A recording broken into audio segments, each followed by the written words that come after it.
लैला मैं लैला। एक मिनट तू गाना तो ढंग का चुन लेता, तू क्या कर रहा है? लैला मैं लैला, तू जानबूझ के ऐसे गाने बोलता है, मैं तेरे को कुछ कहूँ आगे? कहाँ रहा है? आपके लायक जगह नहीं है वो, बिल्कुल नहीं है। मैं फ्रूट मार्केट से आ रहा हूँ। तू फ्रूट मार्केट क्या करने गया? तू चोर बाजार वाला आदमी, तू वहाँ पे क्या करने गया है? देखो कपिल शर्मा, बातें छोड़ो। देखो मैं आपके लिए एक बड़ी अच्छी चीज लेकर आया हूँ। क्या? ये आपने पढ़ा था ना बचपन में, ए फॉर एप्पल ऐसा होता है।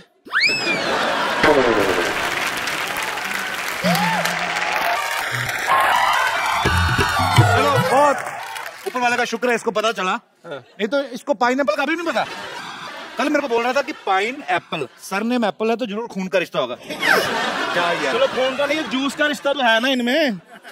फिर भी आप मेरी छोड़ो, हम तो शुरू से सेबों में रहते रहे। हमारा तो रात को डिनर भी ड्राई फ्रूट्स का होता रहा है। मैं बताता हूँ कौन से ड्राई फ्रूट, ये ठेले वाले से सड़े केले ले लेते हैं, उनको फिर 15 दिन और सुखाते हैं, फिर उसको काट के तो सारी फैमिली ड्राई फ्रूट खा लेते हैं। वो नहीं होता ड्राई फ्रूट, बिल्कुल बादाम होते हैं। इनका पनीर खाने का दिल करे ना इनकी फैमिली का, तो ये अपने घर में वो सड़ी सी दाल बनी होती है वो देने आ जाते हैं, तो फिर कटोरी दे के दे देना। इनको पता है अंदर पनीर बना है, कटोरी में आएगा। और उस दिन के बाद मुझे पता चल गया कि बिना दूध के भी पनीर बन जाता है। मैंने देखा पनीर कैसा है, सोयाबीन को ना रात भर मनवाते रहे, कबूल कर मैं पनीर, कबूल कर।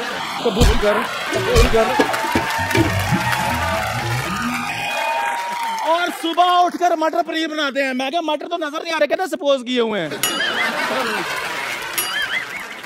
ये फ्रूट मार्केट गया, जाके ठेले वाले खड़ा है, कहता चीकू कैसे दिए? उसने मुंह देखा, कहता कुछ नहीं ऐसे दिए, चल निकल जा यार। ये भी मेरे साथ फ्रूट मार्केट के। मैंने कहा संतरे ले लो, कहते यार मेरा गला खराब है। मैंने कहा लीची ले लो, कहते यार मुझे सूट नहीं करती। मैंने कहा अंगूर ले लो, कहते मुझे एलर्जी है। फ्रूट वाले ने अंगूर इसके हाथ में दे दिए, कहते यार देख तो लो अंगूर होते कैसे हैं, बिना वजह एलर्जी बढ़ा रहे हो। झूठ बोल रहा है, मैं इसके साथ कभी गया ही नहीं फ्रूट मार्केट। मेरी फिल्म चल रही है बाई वीकली शो, मेरे पास टाइम ही नहीं है। एक मिनट यार, फोन आया था। हेलो, हाँ जी, अच्छा कपिल शर्मा के साथ टाइम ना वेस्ट करूं, आ रहा हूं मैं। चलो ठीक है, ओके बाय। और सुन मेरी बात चंदू, हाँ जी, फोन सुनने के लिए ना सिम कार्ड डालना आता है, वो डलवा ले। मैं रिचा दीदी कह के बुलाता हूँ। मैं इनका बहुत बड़ा फैन हूँ। मैं आपको बता भी देता हूँ कि हमारी पहली मुलाकात कब हुई थी। हम लोग फ्लाइट में कहीं जा रहे थे, धर्म पाजी थे, एक दो और एक्ट्रेसेस थी, और मैं भी बैठा हुआ था। सडनली रिचा शर्मा आई। मैं इनको एक गाने, मतलब बहुत सालों से इनको फॉलो करता आ रहा हूँ, और मैंने कहा हेलो, बड़ा खुश हो गए। कहती तो ये चली गई, जाके अपनी सीट पे बैठ गई। अच्छा, मुझे इतनी आग लगी, मैं इतना बड़ा फैन हूं उनका, टीवी पे मैं भी आता हूँ, मैं भी पॉपुलर थोड़ा। जब मैं गया, मैं इनके पास गया गुस्से में, मैंने कहा आपको पता मैं आपका कितना बड़ा फैन हूँ, आप इतनी स्माइल दे के आ गई हैं? कहती इधर बैठ, तेरी भी मैं बहुत बड़ी फैन हूँ, बैठ जाए। जो तेरे साथ जो एक्ट्रेस बैठी ना, वो नहीं मेरे को अच्छी लगती। मैंने नाम तो नहीं लिया। भाई बड़ी तेज मेमोरी, एटलीस्ट 4-5 साल हो गए इस बात को। बाकी सब इन्होंने सच बोला कि भाई ऐसे वैसे वैसे, लेकिन ये बात झूठ बोली कि मैंने ऐसे कर दिया वैसे कर दिया। ये काम इनके, मैं तो बहुत, इनसे ज्यादा मैं इनकी बड़ी फैन हूँ। So sweet. वेलकम दीदी, विराजमान हो रही है, जोरदार तालियां रिचा जी के लिए। ओके, कितना वेट किया इस कुर्सी पे बैठने। तुमने भी सोचा था 4 साल से कि रिचा शर्मा तुम्हारे शो में आएगी? मैंने सोचा था, पर मेरे को ये नहीं सोचा आपको बुलाऊं कैसे। उसके बाद जब आपके साथ जान पहचान हो गई, फिर तो मुझे पता था। और काफी बार ट्राई किया आपको, बहुत बार किया। आप कभी बाहर होती है, अमेरिका होती है, कभी कहीं होती है। अमेरिका तो तुम्हारे ही साथ होती है अक्सर। वो तो मैं तो एक बार गया, तो हर महीने चली जाती है। आपकी आवाज इतनी बुलंद है ना, एक्चुअली मैं जब भी आपको सुनता हूँ रोंगटे खड़े हो जाते हैं। आजकल की मैं हीरोइन देखता हूँ 35-40 किलो की, मुझे लगता है आपकी आवाज वो सूट ही नहीं करेगी। ज्यादा सूट करेगी। नहीं, उसके नीचे दबके ना कहीं मर जाए। मैं यही सोचता हूँ, आप क्या, आपकी आवाज इतनी बुलंद कैसे? क्या बचपन में तानपुरा खा लिया था आपने क्या? मैं इनको शेरनी सिंगर बोलता हूँ, शेरनी है ये, दहाड़ती है स्टेज पे। आप सबको बता दूं कि फिल्म बाबुल में बॉलीवुड का अब तक का सबसे लंबा गाना रिचा दी ने गाया है, 15 मिनट का गाना है वो। तो डायरेक्टर कट बोलना भूल गया था क्या, मतलब तो एक्चुअली मेरा भी दिल कर रहा था कि ये रुके ही ना, ये गाती रहे। हो सकता है उसके दिमाग में आया कि आप गाती जाओ, हम बीच में फिल्म डाल देंगे। तो वो 15 मिनट के गाने के पीछे क्या था? जब हम लोगों को बाबुल के लिए लेट आदेश श्रीवास्तव जी, मैंने उनके साथ बहुत काम किया। तो जब मैं उनके लिए गाने के लिए गई, तो उनका एक तरीका था कि वो मुझे एक बार गाना समझा देते थे, उनका अपना पार्ट अदा करके वो बाहर चले जाते थे और बोलते थे कि Richa just feel the song, feel the situation, because it was a background score. मैं अपना बैठ के सीन समझ चुकी थी और मैं अपना गा रही थी। ऐसे गाते गाते 15-20 मिनट हो गए। जब मैंने आंख खोली थी, वहाँ आदेश जी बैठे हुए थे। मैं आंख खोला तो वो भी आंखें पानी भरे हुआ था और मेरी आंखों में पानी। तो एक माहौल, एक अलग एम्बियंस बन गई। तो इस तरह वो एक बात चली आई कि 15 मिनट, वैसे 2.5 मिनट का ही फिल्म में दिखाया गया। फिल्म के अंदर 2.5 मिनट। बॉलीवुड फिल्म में 15 मिनट तो हीरोइन को 2 बच्चे हो जाते हैं। और ये आपकी खासियत है, ये आपकी कला है, सलाम है उसको। Thank you. जी, आपने तो मेरे ख्याल से पूरी दुनिया में लाइव परफॉर्मेंसेस कर चुकी हैं। ऑलमोस्ट बहुत अच्छा मेरा ये जर्नी रहा है, क्योंकि मेरी ऑडियंस अलग तरह की, मैं कह सकती हूँ कि उनको मालूम है कि उनको मुझसे क्या सुनना है। और मुझे बड़ा मजा आता है जब मैं उनकी पसंद का कुछ सुनाती हूँ, जैसे कि अभी सबने इतने प्यार से सुना। So thank you so much all of you. आपको अभी तक का बेस्ट मेमोरेबल कौन सा था जिसमें आपने मेरे साथ डुएट गाया था? एक्चुअली ऐसा हुआ था, हम लोग यूएस में थे, तो मैं भी वहां पे था, रिचा जी का कॉन्सर्ट चल रहा था, इन्होंने मुझे बुला लिया वहां पे और मैं डरा हुआ और मैंने बड़ा बेसुरा गाया था। I remember. नहीं, डरे हुए थे, ये सच है। क्योंकि मैं जब वो अपने मंच पे बैठते हैं तो मुझे भी नर्वस हो रही हूँ कि ये पता नहीं कौन सा पंच मार देंगे, क्या बोल देंगे, मैं जवाब, जबकि मैं भी बहुत शैतान हूँ, बहुत ज्यादा। लेकिन यहाँ भी उस्ताद लोग बैठे हैं, ऐसे इनको लगा कि म्यूजिक में मैं उस्ताद हूँ तो थोड़ा नर्वस, वाइसा वर्सा है, सेम। बट जो गाया, ये झूठ है कि तुमने सुरीला नहीं गाया, तुमने बहुत सुंदर गाया। मैंने बाद में चेक किया, गड़बड़ था। नहीं, ऐसे तो फिर सही हो जाएगा तो रिचा शर्मा तुम्हारे में बराबरी हो जाएगी, मेरे बराबर थोड़ी हो जाएगा। Once again, big बेइज्जती। आपको सबसे ज्यादा जब आप लाइव कॉन्सर्ट्स में जाती हैं, मैंने देखा है ये बहुत गुस्से वाली भी हैं, डांट भी देती हैं। आपको शायद याद होगा कि नहीं होगा, अमृतसर में आप आई थी जागरण पे एक। वो तो तुम मतलब बहुत साल पुरानी बात। आप देख लो मैं आपका कितना पुराना fan.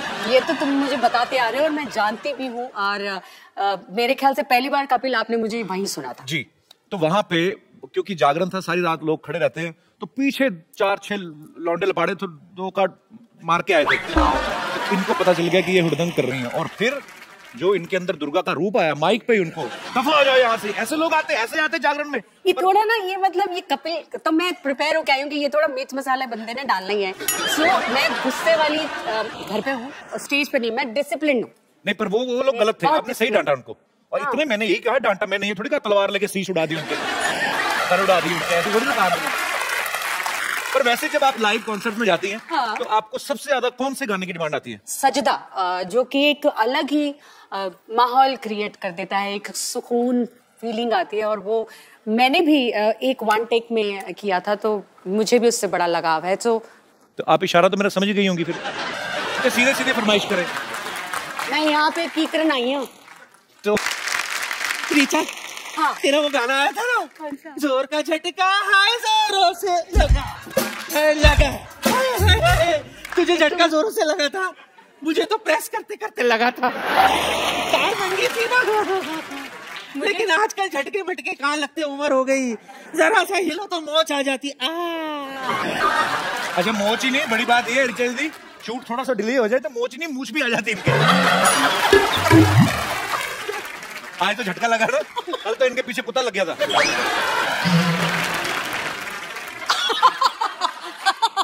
I don't want to read it. जड़ी बूटी बेच रही हूँ, जड़ी बूटी। हाँ, ऐसी वैसी जड़ी बूटी नहीं है, मेरी जड़ी बूटी खाकर कोई भी सिंगर बन सकता है। हाँ, तुम्हें पता है ये जड़ी बूटी खा के ही तो गाना बना था, बीट पे बूटी, बीट पे ब्यूटी। एक्चुअली है ना, बड़ा म्यूजिकल घराना है, इसके परनाना ना बहुत बड़े म्यूजिशियन थे। हाँ, बहुत बड़े, ट्रेजेडी हो गई थी हमारे परनाना के साथ ना। शहनाई बजा रहे थे तो किसी ने भोंपू पे हाथ रख दिया, परनाना फट गए। तो इसके नाना कम थोड़ी ना थे, सिद्धू जी के बैंड में थे वो। सिद्धू जी का कौन सा बैंड है? नहीं, उनकी बारात में जो बैंड आया था उसमें थे, इसीलिए तो जिंदगी भर वो कहते रहे कि मैंने सिद्धू जी का बैंड बजाया है, मैंने सिद्धू जी का बैंड बजाया। एक बार मैंने सिद्धू साहब से पूछ भी लिया, सिद्धू साहब सच? तो कहता नहीं गुरु, मेरा बैंड तो मेरी बीवी बजाती है, ठोको ताली। ये जब सामने नाना हो सिद्धू जी, ये घर से बातें बना के लाते हैं। वो बात भी तो बता, जान कह रही थी नानी की सिद्धू जी पढ़ के शेर बोलते। अरे वो तो उनके ना सामने, ये क्या है कुछ भी ना। हाँ, मेरे नाम पे बिल्कुल। हाँ, मैंने कब कहा? मैंने कुछ नहीं कहा सोनी साहब, मैंने कुछ नहीं कहा। ये लोग कुछ भी बोल, मेरे पास तो सबूत भी नहीं है कि मैंने। जड़ी बूटी का सबूत चाहिए तुम्हें कि ये काम करता है कि नहीं? एक मिनट, बम्पर।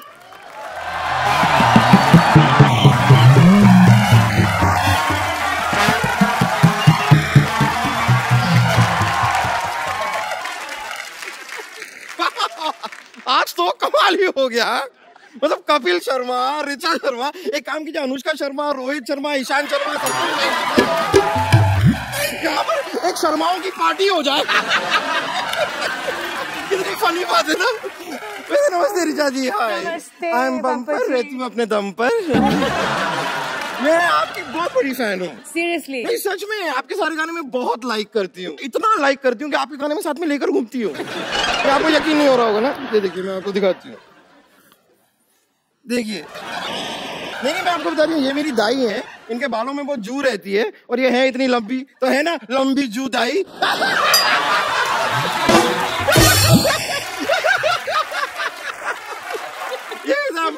ऐसे ना मेरे जोक्स चलते रहते हैं थोड़े, लेकिन वैसे ये नहीं, मैं आपके और भी गानों की फैन हूँ। मैं आपको अब तो मुझे डर लग रहा है। फैन बोला, देखो फैन ही निकल आया। लेकिन आपको गौर करना चाहिए, देखिए 1 2 3 4 5 6 7 8 9 10 11 12 13 सजदा, तेरा सजदा। आप कमाल है bumper ji. Thank you so much. ये बताओ कि मेरी जड़ी बूटी का तुम पर सिंगिंग का क्या असर हुआ? उसका मुझे अभी कुछ ठीक से पता नहीं, कोई ग्रैमी अवार्ड मिला नहीं मुझे अभी तक। ऐसे कैसे नहीं मिलेगा? पहले तो बात तो सही। फिर देख ग्रैमी तेरे पास चल के आएगी। चल के आएगी? यस। तो ठीक है, कोशिश कर लेते हैं। या इरशाद, मौका दीजिए। इरशाद।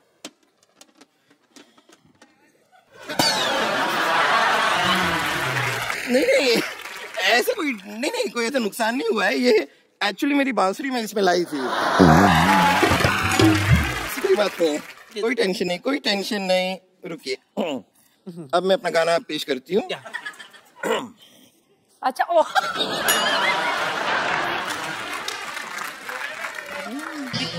ये क्या करिए?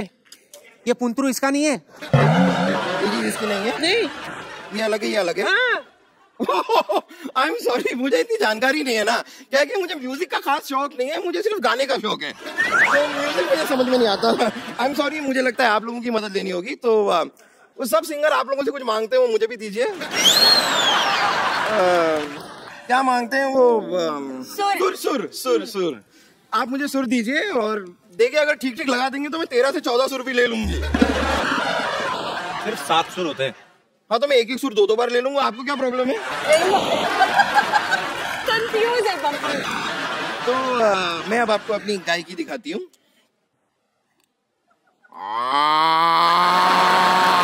ये क्या कर रही है बम्पर? ये तो गाय की आवाज है। हाँ तो यही मैंने आपसे कहा कि मैं अपनी गाय की आपको दिखाती हूँ। मैंने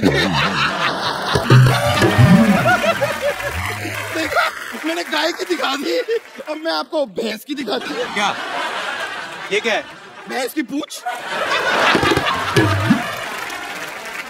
बम्पर तूने ये जड़ी बूटी खा के तुमने ये रियाज किया है? इससे तो गाड़ी के नीचे पैर दे देना, तेरा आलाप निकलता अच्छा सा। ठीक है, गाय की आवाज निकाल रही है, अच्छा लगता है। भैंस होकर गाय की आवाज निकालती है। कपूर शर्मा, आपकी बात में पॉइंट तो है।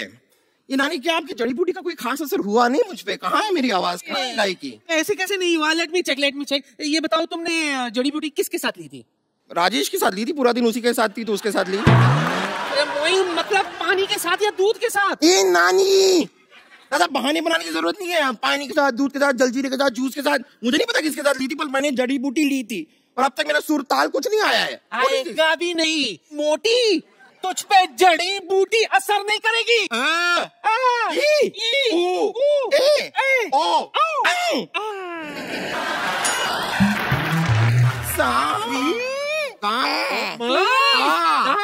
मैं नहीं पाती, कौन पाता? चल